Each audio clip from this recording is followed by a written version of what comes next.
دور السينما غاديين وكيسدوا دونك هذا الجمهور هذا. نجاوبك. واش كتهضر على السينما المغربيه؟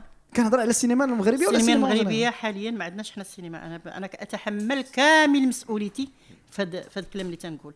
ما عندناش على انا ما دخلتش انا ما دخلتش في هذا. لا انا ندخل فيه. انت ما حيت دابا انا غادي نجيب لك علاش الناس ما كتقتنيش اعمال سينمائيه وعلاش ما كتمشيش لدور السينما وعلاش واحد العدد ديال المسائل اللي انت دابا هضرتي عليها.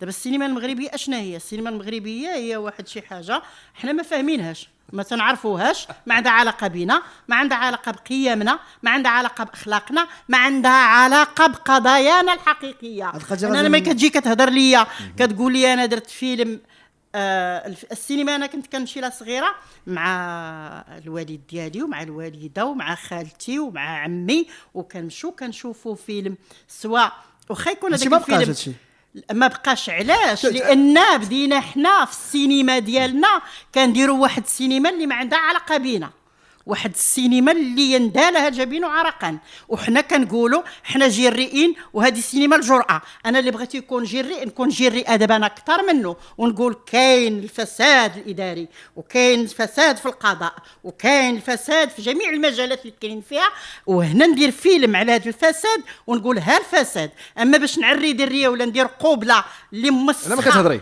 كنهضر على السينما المغربيه. ماشي فيلم لا افلام كلها بدون استثناء اللي كاينه الان هما مرضى وهما شواذ يمارسون شذوذهم عبر الافلام، لا قل ولا اكثر.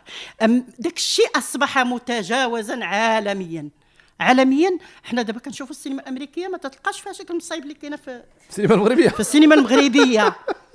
وهاد الناس يلاه فاقوا، يلاه كيشوف شي فيلم كيمشي ينقل المشاهد وحتى الغوبيراج عباد الله تينقلوا تحطوا تحت البروجي ديالو، تعطى له منحه من الفلوس ديال الشعب تيدير السينما، تيقول لك انا سينمائي ولكن وتيقول لك انا جريء. والجرئيه تعري دريه وجرئيه يقول الحقيقه شنو وقع في البلاد وهي قبلات باش ولكن ما طيب واخا غادي دابا شويه غادي يكون واحد لا روبريك اللي سميتها لو فاس ا فاس كيفاش. دونك مهدي غادي يحاول يعصبك في 5 دقائق. لا ما نتعصبش لي انا كنتعصب بلاش